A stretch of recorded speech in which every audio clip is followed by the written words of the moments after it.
اون روز داشتم از جلوی گل فروشی رد می شدم که چشمم افتاد به یک دختر ریزه میزه که فروشنده مغازه بود. از ملاحت چهرهش خوشم اومد.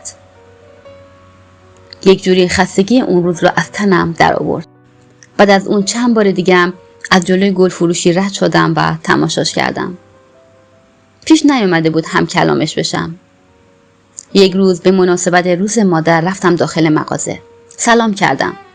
سر تکون داد. گفتم یه دسته گل میخوام واسه مادرم.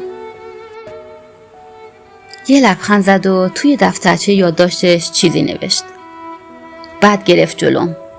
متعجب نگاش کردم. با اشاره گلها رو نشونم داد. اون نمیتونست حرف بزنه. هاج و واج فقط چند شاخه گل برداشتم و اون خیلی قشنگ واسم تزیین کرد و داد دستم. پرسیدم چند؟ نوشت 12. شب خوابم نمی برد. دلبر گل فروش من نمیتونست حرف بزنه و من نمیدونستم. با خودم خیلی فکر کردم. فردا دوباره رفتم سراغش. گفتم یه گلدون میخوام. تو دفترچش نوشت چه گلدونی؟ خودکارشو از دستش گرفتم و نوشتم حسن و یوسف. لبخند زد و نوشت پشت سرتونه. واسش نوشتم ممنون. بعد از اون هر روز به یک بهانه میرفتم مغازه.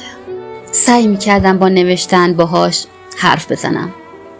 اوایل از فواید گل و گیاه مینوشتم و کم کم رسید به این که کیم و چیم. کنارش حالم خیلی خوب بود. انگار دلم رفته بود واسه اون چشماش و حرفای خوشخطش. تصمیمم رو گرفته بودم. چند روزی نرفتم گل فروشی.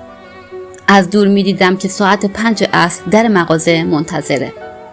بعد از 7 روز فاصله رفتم گل فروشی. دیدم اخم کرده. روی کاغذ نوشتم یک دسته گل بزرگ میخوام واسه خواستگاری.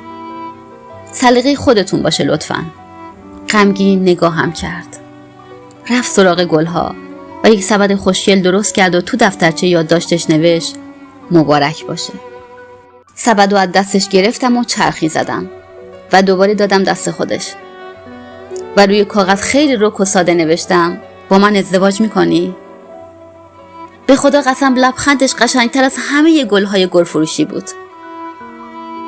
نوشتم براش توی این دنیای پرهیاهو خوبه که حرف نمیزنی. خوبه که مهربانی تو مینویسی و بیریا هدیه میدی.